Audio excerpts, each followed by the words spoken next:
ধ্রুবকে চড় মেরে উচিত শিক্ষা দিল রানী। সম্পূর্ণ জানতে ভিডিওটিতে একটি লাইক করে প্রথম থেকেই দেখতে থাকো। হ্যালো বন্ধুরা, টলিউড স্টুডিও পাড়া চ্যানেলে তোমাদেরকে স্বাগত। গল্পের শুরুতেই দেখা যায় রানী কলেজে তো চলে যাচ্ছে, আর ঠিক সেই মুহূর্তেই রানীর হাতে দুটো ফুলের তোড়া দিয়ে যায় একজন, যেটা দেখার পর রানী চমকে যায় আর বলে, এসব কাকে দিচ্ছেন? এগুলো তো আমি অর্ডার করিনি। কিন্তু ডেলিভারি বয় কিছু না বলেই চলে যায়। রানী বুঝতে পারে না যে কেসটা এখানে ঠিক কী ঘটছে, কেনই বা এইভাবে আমার হাতেই দিয়ে চলে গেল। ব্যাপার তো কিছু একটা আছে। তার কিছুক্ষণ বাদেই চলে এসেছে ধ্রুব। ধ্রুব এসে তখন রানীর হাতে একগুচ্ছ গোলাপ ফুল দিয়ে দেয় আর বলে, রানী, এটা শুধুমাত্র তোমার জন্য। রানী তো প্রচণ্ড রেগে গেছে আর বলে, কি হচ্ছে কি এসব? হ্যাঁ, কি হচ্ছে? তোমাকে যা আগের দিন আমি বারবার করে সাবধান করলাম, তুমি তো দেখছি কোনো কথা শোনবারই নয়। এটা কি হচ্ছে? বলেই ফুলের তোড়াগুলো সবটা ফেলে দেয়। তখনই রানীর বন্ধুরা এগিয়ে এসেছে আর বলে, কি হয়েছিল রানী? রানী তখন বলে, দেখ না, ধ্রুব আমার সাথে অসভ্যতামি করছে। ওকে আগের দিন সাবধান করেছিলাম, কিন্তু ও আমার কোনো কথা শুনলো না।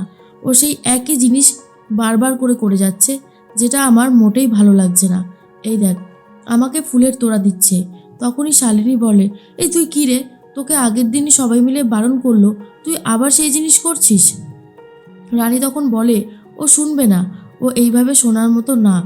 এরপরেই ধ্রুব তখন বলে, রানী, আমি কি করব? প্রথম যেদিন তোমাকে দেখেছি সেদিন থেকে আমি তোমাকে ভালোবেসে ফেলেছি। কথাটা শোনার পরেই রানী ঠাস করে এক চড় মেরে দিয়েছে ধ্রুবকে আর বলে, আমার মাথায় যে সিঁথিতে সিঁদুর রয়েছে, আমার হাজব্যান্ড রোজ এখানে আমাকে দিয়ে যায়, আমি প্রেগনেন্ট, এত কিছু জানার পরেও এটা হয় কি করে মনে? আজ আমি তোকে ছাড়বো না। এরপরেই সবাই মিলে রানীকে ধরে আর বলে, রানী, রানী, তোর এই অবস্থায় মাথা গরম করাটা একদমই ঠিক হবে না, তুই একটু দয়া করে শান্ত হ। রানী তখন বলে, কি করে শান্ত হব? এই সমস্ত জিনিসগুলো দেখে আর শান্ত হওয়া যায়? অন্যদিকে কেউ একজন পুরোটা ভিডিও করতে থাকে, যাতে অনিশার কাছে পাঠানো যায়। এর মধ্যেই অন্যদিকে তখনই দুর্জয়, মিস্টার মিত্র আরেকজন ডাক্তার মিলে কথা বলে অনিশার সাথে। আর অনিশা তখন বলে, কি হয়েছে? আমি তো কিছুই বুঝতে পারছি না। তখনই দুর্জয় বলে, অনিশা, ওকে এখানে ওনাকে এখানে রাখা যাবে না। ওনার শরীরে অনেক প্রবলেম দেখা দিয়েছে, আর একটা জার্মস চারিদিকে ছড়িয়ে পড়ছে। এই আইসিইউতে আর রাখা যাবে না, ওনাকে মেডিকেল কলেজে শিফট করতে হবে। আপনি কি বলেন স্যার? ডক্টর মিত্র তখন বলে, হ্যাঁ, আমিও একদম একমত। এইসবগুলো ঘটছে বলেই ওনাকে মেডিকেল কলেজে শিফট করতে হবে। তখনই দুর্জয়ের কথা শুনে অনিশা তখন বলে, যদি শিফট করতেই হয় তাহলে করতে হবে, আমি একটু কথা বলিনি। এর মধ্যেই ধ্রুব ফোন করেছে অনিশাকে আর বলে, আমি তো সবটা করেই দিয়েছিলাম, কিন্তু একবার যদি ডাক্তার দুর্জয় সেনগুপ্তকে এখানে নিয়ে এসে চোখের সামনে সবটা দেখানো যেত তাহলে খুব ভালো হতো। আর রানী আমার দিকে যদি একবার আসতো, দুর্জয় সেনগুপ্ত পুরো ব্যাপারটাকে দেখে জ্বলতো। অনিশা বলে, হ্যাঁ, সেটা আরামসে হয়ে যাবে, তুই আমাকে একটু সময় দে, বাকিটা আমি তোর সাথে পরে কথা বলছি। এরপরে অনিশা তখন বলে, জয়, যা করার তাড়াতাড়ি কর, তাহলে ওনাকে আমরা মেডিকেল কলেজেই শিফট করি। আর মেডিকেল কলেজে শিফট করলে প্রবলেম তো হবে না। দুর্জয় বলে, হ্যাঁ, সেটাই করা উচিত। এরপরেই তখনই পেশেন্টকে মেডিকেল কলেজের দিকে নিয়ে যাওয়া হচ্ছে। আর অন্যদিকে পার্সোনাল অ্যাসিস্ট্যান্ট সবসময় ডাক্তারদের পিছু পিছু ঘুরতে থাকে, যেটা দুর্জয়ের একদমই ভালো লাগে না। দুর্জয় তখন বলে, এই যে, আপনি কি ডাক্তার যে রুগীর পেছন পেছন ঘুরছেন? আপনি এখান থেকে যান তো মশাই। পার্সোনাল অ্যাসিস্ট্যান্ট বলে, আপনি কাকে কি বলছেন? আপনি জানেন আমি কে? আমি স্যারের পিএ, আর পিএর কাজই হচ্ছে সব সময় স্যারের সাথে থাকা। দেখুন, আমাকে স্যারের শরীরের আপডেট প্রত্যেক মুহূর্তে দিতে হচ্ছে সবাইকে। আমি যদি স্যারের সাথে না থাকি তাহলে কি করে হবে? আর আপনি তো একজন ডাক্তার, আপনি আপনার কাজটা করুন না। কে কি করছে সেটা আপনাকে দেখার দায়িত্ব দেওয়া হয়নি। দুর্জয় বলে, আপনি যদি এরকম করতে থাকেন তাহলে আমাদের কাজে অনেক বাধা ঘটে, আমাদের বিরক্ত লাগে, অসুবিধা হয়। সেটা নিশ্চয়ই বুঝতে পারছেন, নাকি সেটাও বুঝতে পারছেন না কোনটা? পিএ তখন বলে, দেখুন, এই নার্সিংহোমে এমনি এমনি রাখা হয়নি স্যারকে, তার জন্য মোটা টাকা দেওয়া হয়েছে। তারপরেও আপনাদের ব্যবহারটা এমন কেন? আপনারা এইরকম খারাপ ব্যবহার করতে পারেন না। এর মধ্যেই দুর্জয়ের সাথে ওই লোকটা ঝামেলা শুরু হয়ে যায়। তখনই অনিশা বলে, জয়, জয়, নিজেকে সামলা তুই, এরকম করতে থাকলে কি করে হবে? তুই চল, তুই আমার সাথে চল, বলেই দুর্জয়কে হাত ধরে টানতে টানতে নিয়ে যায়। অন্যদিকে রানী তখন সবার সাথে কথা বলতে ব্যস্ত। ক্যান্টিনে খাবার খাচ্ছে আর কথা বলছে। তখন বাকিরা বলে, রানী, ধ্রুবকে চড় মারাটা কি ঠিক হলো? রানী তখন বলে, ধ্রুবকে চড় মারতে আমি চাইনি। ও কি আমার কোনো কথা শুনেছে? তোরাই বল না। কীরকমভাবে আমার দিকে বাজে ইঙ্গিত করছিল। আর ওই কথাগুলো, হ্যাঁ, ওর কারোর কাউকে ভালো লাগতেই পারে, কিন্তু পরিস্থিতি বুঝে তাকে বলা উচিত। ওর কি সেই পরিস্থিতিটা ছিল? আর আমিও কি সেই পরিস্থিতিতে আছি? কোনটা বলতো তোরা?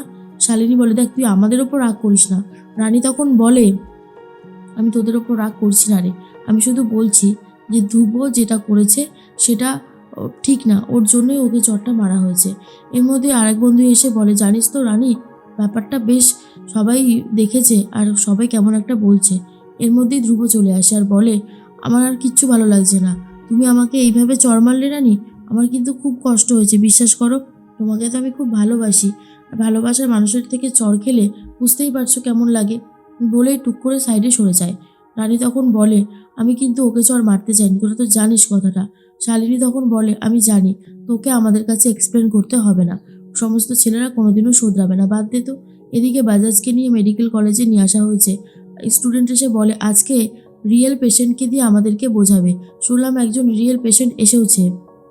রানী বলে, তাহলে তো খুব ভালোই হয়েছে, আজকে অনেক কিছু বেশ বোঝা যাবে সামনে দিয়ে, পেশেন্টের কীরকম অবস্থা থাকে, কি হয় না হয়। কি রে বল? তখন সবাই বলে, একদম ঠিক বলেছিস, তবে আমার কিন্তু বেশ নার্ভাসও লাগছে, যথেষ্ট চিন্তা হচ্ছে। রানী বলে, আরে বাবা, চিন্তা করার কোনো কারণ নেই। ডাক্তার হতে চাইলে ভয়কে জয় না করলে কিন্তু খুব অসুবিধা হবে। এর মধ্যে দুর্জয় চলে এসেছে। আর তখনই অনিশা সাইডে সরে গিয়ে ধ্রুবকে ফোন করে বলে, তুই তোর নাটকটা শুরু করতে পারিস, কারণ জয় এখানে চলে এসেছে।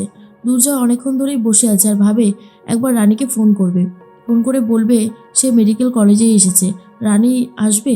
কিন্তু পরক্ষণে আবার এটা ভাবে, আমি এসেছি শুনে যদি দৌড়ে দৌড়ে আসতে শুরু করে, না না থাক, আবার যদি কোনো ক্লাসে ব্যস্ত থাকে, না, এখন আর ফোন করাটা বোধহয় ঠিক হবে না। এদিকে রানীর এক বন্ধু এসে বলে, রানী রানী, ধ্রুবকে চড় মেরেছিলিস না? জানিস, ধ্রুবকে ওই বাগানের দিকে যেতে দেখলাম, ও আবার কিছু করে ফেলবে না তোরে রানী? রানী তখন বলে, কি বলছিস? এরপরে রানী চলে এসেছে। রানী এসে দেখে ধ্রুব সুইসাইড করতে যাচ্ছে, আর এটা পুরোটাই একটা সাজানো গোছানো নাটক, যেখানে রানী দেখে বলে, ধ্রুব, এসব তুই কি করছিস? আমার কিন্তু এগুলো ভালো লাগছে না, এগুলো করাটা ঠিক না। আমি বিবাহিত, আমি প্রেগনেন্ট, তারপরেও কাউকে এরকম অবস্থা দেখে কে ভালোবাসতে পারে? এটা কি ঠিক? আমি সেই জন্যই চটটা মেরেছিলাম। এর মধ্যেই দুর্জয় রানীর গলার আওয়াজ পেয়ে ওইদিকেই যেতে থাকে। আর তখনই সে রানী ধ্রুবর হাত ধরে বলে, আর কখনো এমনটা করো না। দেখো, যা হবার হয়ে গেছে। আমি মানছি আমি চটটা মেরে ভুল করেছি, কিন্তু তুমিও খুব খারাপভাবে আমার দিকে কথাগুলো বলেছিলে, যেটা আমার ভালো লাগেনি। এ সমস্ত দেখার পর তো দুর্জয় আরোই রেগে যায় আর বলে, আমার সামনে আর কত মিথ্যে বলবে রানী? এখন তো নিজের চোখেই দেখে নিলাম, আর কোনো মিথ্যে আমি বিশ্বাস করব না, কখনো বিশ্বাস করব না। তুমি মিলিয়ে নিও আমার কথাটা। আর দুর্জয় রানীর উপর প্রচণ্ড রেগে যায়।